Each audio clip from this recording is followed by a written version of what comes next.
এমনকি Korean pop band বিটিএস-এরও concert হয় দেশটিতে। বিভিন্ন ছবি ও ভিডিওতে দেখা যায় কালেমার পতাকার সামনে নিয়েই দিব্যি চলছে পপ কনসার্ট। এছাড়াও নিয়মিত হচ্ছে বিভিন্ন শো, যাতে হলিউড বলিউডের তারকারা পারফর্ম করে থাকেন।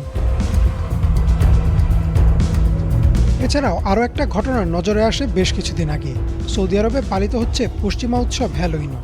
সামাজিক যোগাযোগ মাধ্যম ও বিশ্বের বিভিন্ন গণমাধ্যমে প্রকাশ পাওয়া ছবিতে দেখা যায় সেখানকার বাসিন্দারা উদ্ভট পোশাকে শয়তান বা প্রেতের সাজে রাস্তায় রাস্তায় ঘুরে বেড়াচ্ছেন আর হ্যালোইন উৎসব পালন করছেন। এই উৎসব ইসলামের মৌলিক শিক্ষার সাথে সাংঘর্ষিক, তবুও তা পালিত হচ্ছে সৌদিতে। মুসলিম জাতির জন্য সবচেয়ে পবিত্রতম দুই স্থান মক্কা ও মদিনা, যে দেশে শুয়ে আছেন বিশ্বনবী মুহাম্মদ সাল্লাল্লাহু আলাইহি ওয়াসাল্লাম, যে ভূমিতে জন্ম নিয়েছেন সাহাবা ইকরামরা, যে দেশের পতাকায় রয়েছে পবিত্র কালেমা, সে দেশ এখন পরিণত হয়েছে পাপের স্বর্গরাজ্যে। নেটিজেনদের